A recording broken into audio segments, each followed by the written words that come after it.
In this video, we're going to discuss Chapter 4, Genetic Inheritance. So there are two main subtopics for Chapter 4. So 4.1 is about Mendelian genetics. Ada dua types of inheritance that we considered as Mendelian genetics, monohybrid dan juga dihybrid. Second subtopic is 4.2, deviations from the Mendelian inheritance. So for this particular subtopic, we're going to look into all different types of inheritance yang tidak follow Mendelian punya law of inheritance. The other types of inheritance that did not follow Mendelian law: codominant, incomplete dominant, multiple allele, polygenes, linked genes, and sex-linked genes. In this session, we're going to focus on 4.1, Mendelian genetics, monohybrid and dihybrid. So these are the learning outcomes. First, state the terminologies used in genetic inheritance. These are all the terminologies yang awak kena boleh explain dahulu. Baru kita boleh tengok specifically apakah dimasukkan dengan monohybrid ataupun dihybrid. So first terminologies adalah allele. So what is allele? Allele is the alternative form of a gene. Maksudnya, yang kita ingat sebelum ni, semua kromosom mengandungi gene. Tetapi sebenarnya gene tersebut ada different alternative form dalam bentuk yang berbeza. So this allele will occupy the same position of a pair of homologous chromosome. So ingat balik untuk topik meiosis, semua diploid organism ataupun organism yang 2N mengandungi homologous chromosome.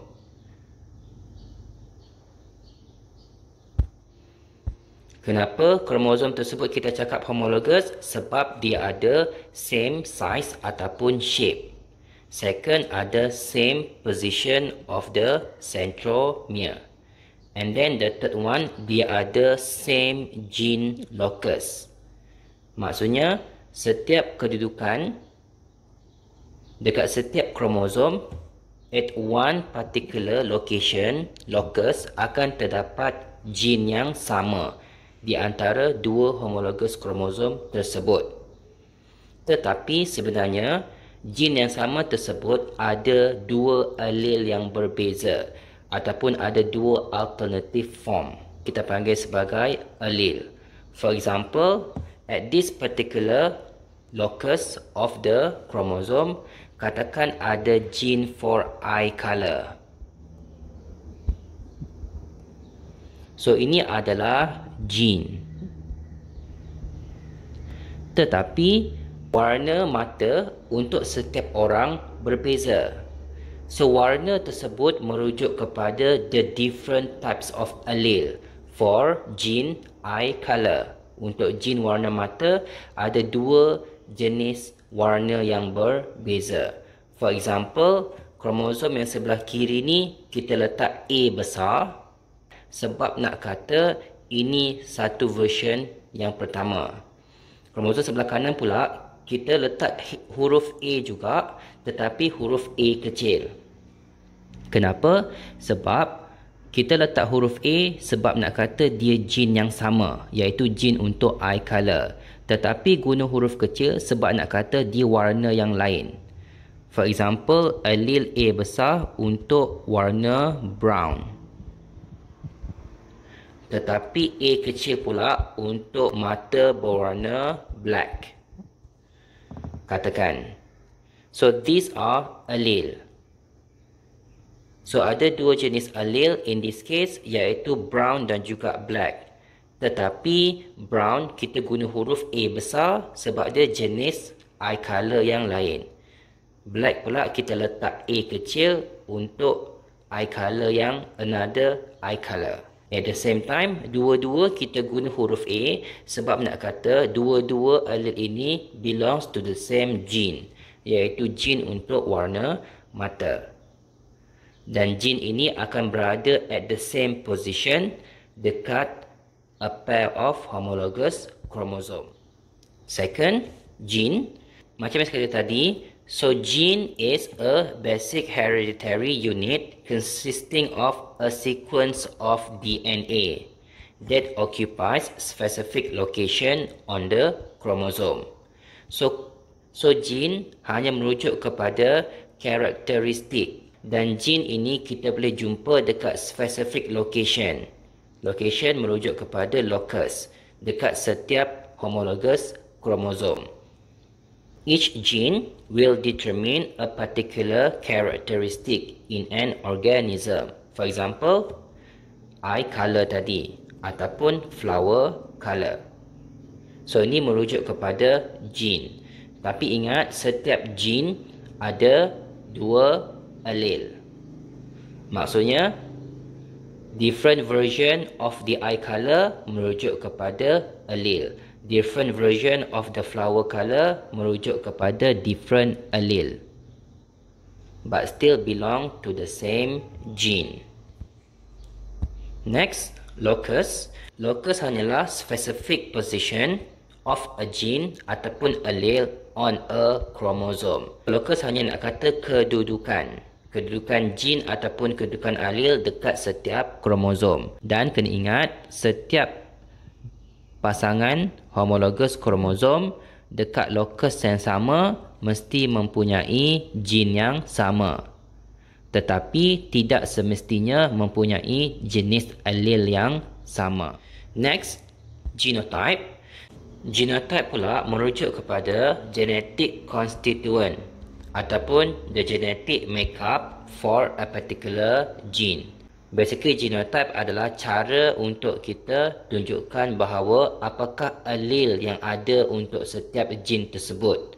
For example, dalam gambar ni genotype dia adalah SS, ataupun yang sebelah kanan ni adalah WW. So this is basically genotype. Nak kata pasangan allele apakah yang ada untuk setiap gene. So dia mesti dalam pasangan. Satu huruf saja tak kira sebagai genotype, itu hanya allele. Dia mesti sepasang allele, itu baru kita panggil sebagai genotype. Next, phenotype. Phenotype is the observable characteristic of an organism. Maksudnya, apa-apa karakter yang kita nampak, itulah dipanggil sebagai phenotype. For example, dalam gambar ni, straight wings ataupun wrinkle wings. Ataupun kalau dalam example sebelum ini, mata warna biru, mata warna hitam. Itu adalah example of phenotype. Next terminology is homozygous. Homo bermaksud sama. So apa yang sama? So homozygous merujuk kepada identical alleles. Maksudnya allele yang sama at a locus on a pair of homologous chromosome. Still merujuk kepada sepasang homologous chromosome. So sepasang homologous chromosome akan ada satu gene yang sama dekat satu locus yang sama. Tetapi gene tersebut mungkin ada allele yang sama ataupun allele yang berbeza duduk dekat setiap locus tersebut. So, kalau dekat locus tersebut yang duduk dekat situ adalah jenis allele yang sama, for example, T besar, itu adalah homozygous. Kalau T kecil, itu pun homozygous. Yang penting dia adalah sama.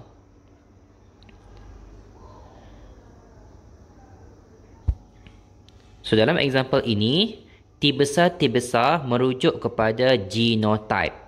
Genotype yang jenis homozygous. Kenapa genotype? Sebab dalam gambar ni hanya ditulis huruf T. T merujuk kepada allele. Dan ada 2 allele sebab ada 2 T. So T besar ataupun T kecil itu adalah jenis genotype. Sebab dia merujuk kepada genes. Tetapi oleh kerana genotype tersebut melibatkan 2 huruf yang sama, so dia adalah homozygous genotype. Next, heterozygous. So berbeza dengan homozygous, hetero bermaksud tidak sama, iaitu two different allele for a gene. So still dekat locus yang sama, dekat homologous kromosom, tetapi dekat locus tersebut, walaupun gene dia sama, allele dia mungkin berbeza, different alleles. So kalau different allele located on the same locus on homologous chromosome, itu kita panggil sebagai heterozygous genotype. So kita akan tulis sebagai T besar T kecil ataupun P besar P kecil, ataupun basically any letter yang awak tulis yang tidak sama antara sepasang allele untuk genotype tersebut. Kenapa dua-dua huruf T? Sebab sama gene. Kenapa dua-dua huruf P? Pun sebab gene yang sama. Besar dengan kecil itu yang membezakan jenis allele di dalam setiap genotype. Homozygous dominant. So, dominant merujuk kepada a pair of dominant allele yang kita tulis dengan capital letter. For example, T besar dan P besar. So, dominant merujuk kepada characteristic of different types of allele. So, untuk setiap gene, ada at least 2 jenis allele yang kita letak huruf besar ataupun huruf kecil. So, bezanya adalah kalau kita letak allele itu huruf besar, maksudnya allele itu dominant. Tetapi kalau kita letak huruf kecil, maksudnya allele itu jenis yang recessive. So, apa beza dominant dengan recessive allele? So, dominant allele bermaksud satu allele sahaja sudah cukup untuk phenotype tersebut boleh express, boleh kita lihat. For example, kalau T besar untuk eye color blue,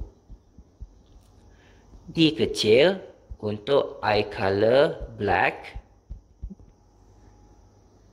Maksudnya, blue kita tulis T besar, maksudnya blue itu jenis allele yang dominant. Tetapi black kita tulis T kecil, maksudnya itu adalah jenis allele yang recessive. Apa beza kalau di dominant dengan recessive? So, bezanya adalah kalau dominant, for example, genotype dia T besar T kecil, phenotype akan keluar sebagai blue. Kalau T besar, phenotype pun akan keluar sebagai blue juga. So, yang kita nampak dalam example yang first ni, blue yang pertama ni, satu T besar sahaja pun dah cukup untuk nampak warna blue untuk eye color. Tak semestinya 2 T besar. Satu sahaja pun dah cukup. Itu maksudnya allele itu dominant. Tetapi kalau allele itu recessive, satu T kecil sahaja tidak cukup untuk nampak warna untuk allele tersebut ataupun phenotype untuk allele tersebut. Dia mesti 2 allele yang T kecil baru boleh nampak color eye black. Black eye color. So, combination of allele dominant dengan recessive itu yang kita panggil sebagai homozygous ataupun heterozygous. Kalau dua-dua allele dalam genotype tersebut adalah T besar, itu homozygous dominant. Sama juga, kalau dua-dua allele dalam genotype tersebut adalah T kecil, itu pun homozygous tetapi jenis recessive sebab dia involve T kecil. Next, kalau heterozygous ni bermaksud ada combination of dominant and recessive allele. For example, kat sini T besar dan T kecil. So, ada huruf besar dan huruf kecil, maksudnya dia tidak sama. Bukannya homozygous. So, dia adalah heterozygous. So, kalau heterozygous, tak ada yang dominant, tak ada yang recessive. Sebab dia adalah combination of both dominant and recessive. So, kita just simply cakap dia sebagai heterozygous. yang tidak sama. Ingat, kalau nak tengok dari segi phenotype, karakter yang kita boleh nampak untuk genotype yang jenis heterozygous, kita kena tengok dominant allele punya phenotype. So dalam example ini, tadi T besar is blue, T kecil is black. T besar tu yang dominant. So bila ada genotype, combination allele dia, T besar dan T kecil, so karakter untuk allele T besar tu yang akan express, yang akan nampak. So untuk recessive allele punya karakter, to become express, to become observable, dia kena ada dua T kecil yang kita panggil sebagai homozygous recessive. Next, in terms of characteristic of the allele, so macam sekali tadi ada dua jenis, sama ada dominant allele ataupun recessive allele. So dominant allele maksudnya allele itu akan become express. Express tu maksudnya boleh nampak karakter tersebut kalau dia present either in homozygous ataupun heterozygous condition. Maksudnya A besar, kita nampak karakter untuk A besar. Kalau A besar, A kecil, kita still nampak karakter untuk A besar sahaja. Karakter untuk A kecil itu tidak nampak sebab dia adalah recessive. So for recessive allele, so allele that is only expressed when present in homozygous condition only. So karakter untuk recessive allele akan hidden kalau dia berada dalam genotype yang jenis heterozygous. So kalau A besar, A kecil, A besar tu yang akan dominant, yang kita akan nampak. A kecil itu tidak akan nampak dia punya phenotype ataupun observable character dia. So this example, B besar untuk brown eyes, B kecil untuk blue eyes. So kalau genotype B besar itu adalah homozygous dominant. So dua B besar kita akan nampak brown eyes. Dalam keadaan heterozygous, dia ada B besar dan juga B kecil. Yang kita nampak adalah karakter untuk brown eyes. Karakter untuk blue eyes kita tak nampak sebab allele B besar itu sudah mendominasi allele B kecil. So B kecil iaitu blue eyes, karakter itu akan suppress, akan hidden. So untuk karakter di dalam recessive allele become express, dia perlu wujud dalam keadaan, dalam condition homozygous recessive, iaitu B kecil, baru kita nampak karakter untuk recessive tersebut. Next, self-cross. Self-cross is basically a cross. Cross tu maksudnya mating. Mating between male and female from the same generation. Kalau male dan female tersebut mate and they are from the same generation, itu kita panggil sebagai self-cross. Test cross pula bermaksud kalau cross ataupun mating between individual of dominant phenotype but with unknown genotype with a recessive homozygous individual. Maksudnya, kalau kita ada satu individu yang kita tahu dia ada dominant phenotype. For example, kita tengok satu bunga yang ada warna merah, red color. Satu lagi bunga yang ada recessive phenotype, iaitu white color. Ini adalah phenotype yang kita boleh nampak. Tetapi kita tak tahu dia punya genotype. Untuk white color, kita boleh assume dia punya genotype mesti huruf kecil dan dua-dua allele itu huruf kecil sebab dia adalah recessive phenotype. Untuk recessive allele, kita akan nampak karakter ataupun phenotype untuk recessive allele tersebut kalau dalam keadaan homozygous recessive. So since parent yang white ini kita nampak warna white, so dia mestilah huruf kecil. Katakan saya guna huruf R untuk flower color. So yang white ini saya akan guna R kecil. Tetapi untuk yang red pula, saya hanya tahu dia berwarna merah. tapi saya tak sure apakah genotype untuk merah tersebut. So ada dua possibility since red adalah dominant. Sama ada R besar, R kecil ataupun R besar, R besar. So R besar kita nampak color merah, R besar, R kecil pun nampak color merah.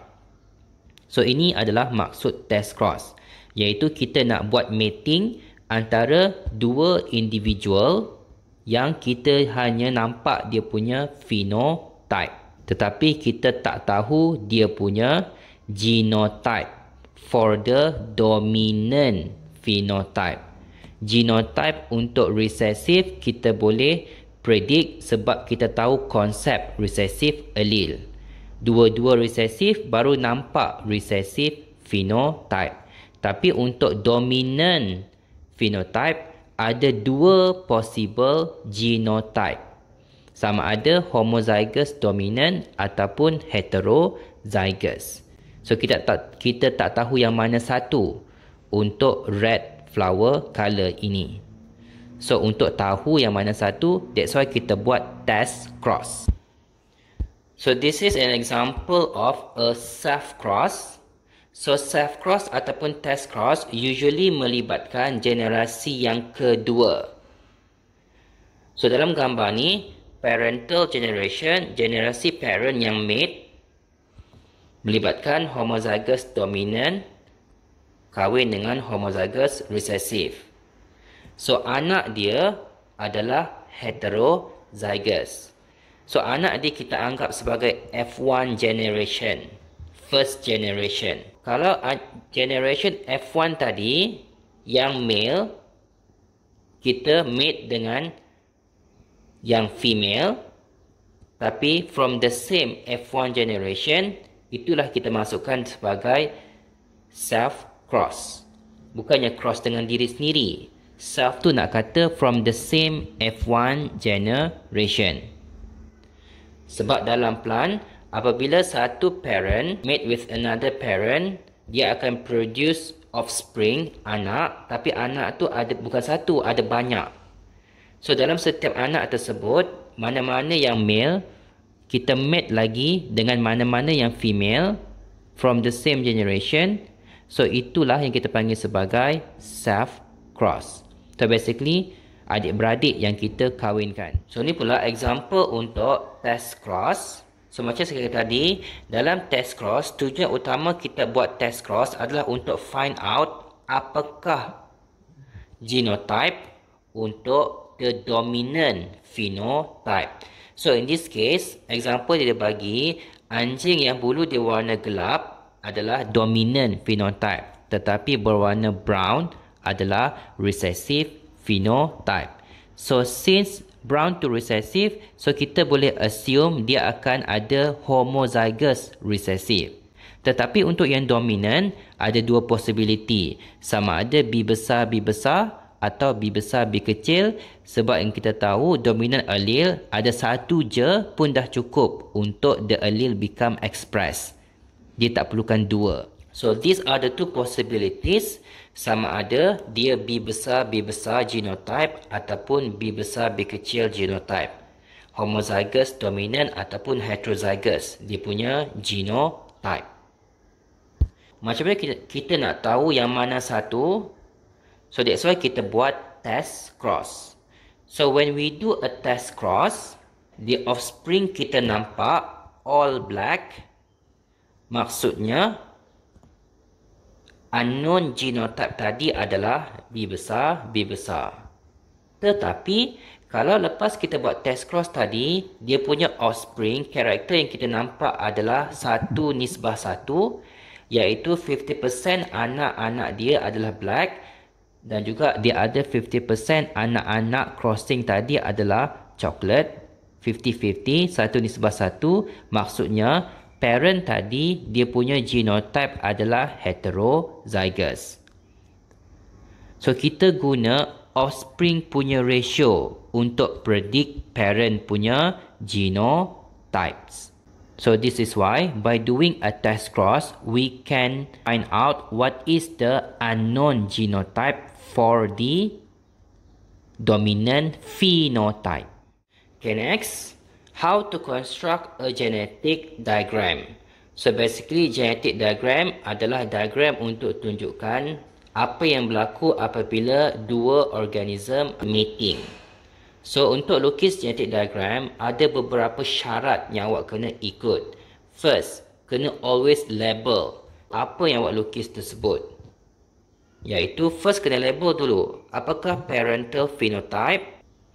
And then tulis juga apakah parental punya genotype, iaitu gene konstituen dia. Tak boleh buat salah satu saja, kena buat dua-dua. And then kena letak simbol X untuk tunjukkan bahawa awak sedang buat crossing. X tu merujuk kepada crossing. And then selepas awak tulis genotype, kena lukis dia punya gametes pula. So gametes ini merujuk kepada bulatan ini. So bulatan adalah simbol untuk beritahu bahawa awak sedang merujuk kepada gametes. Kalau awak tak bulatkan, maksudnya itu bukan gametes. So selepas parental genotype, kita kena buat anak panah from the genotype ke gametes. Wajib. Anak panah wajib, bulatan pun wajib. Next, lepas gametes, kena label F1 genotype, iaitu hasil daripada gabungan gametes daripada setiap parent. So kita kena tunjukkan gamete mana yang bergabung. So kena buat garisan datang daripada gamete yang akan bergabung tersebut. Lepas tu sampai ke F1 genotype. So in this case, this is the F1 genotype yang datang daripada P besar gamete dan juga P kecil gamete. After that, baru kita buat dia punya F1 genotypic ratio. So lepas genotype, baru genotypic ratio, iaitu kita tengok nisbah. So dalam example ni, semua F1 genotype adalah sama, iaitu P besar P kecil. So ratio dia adalah 1. Kalau semua, maksudnya ratio tu adalah 1. Ataupun boleh juga tulis all. Itu baru ratio. Kalau kamu simply tulis P besar P kecil saja, itu merujuk kepada F1 genotype, bukannya genotypic ratio. Next, kena tulis juga F1 phenotype, iaitu karakter yang kita akan nampak. So P besar, in this case merujuk kepada warna purple. Lepas F1 phenotype, kena tulis F1 phenotypic ratio. So kena letak nombor untuk menunjuk bahawa awak cakap pasal ratio. So kalau all, kita boleh letak nombor 1. So this is how you construct a genetic diagram. Semua syarat kena ikut baru boleh bagi markah.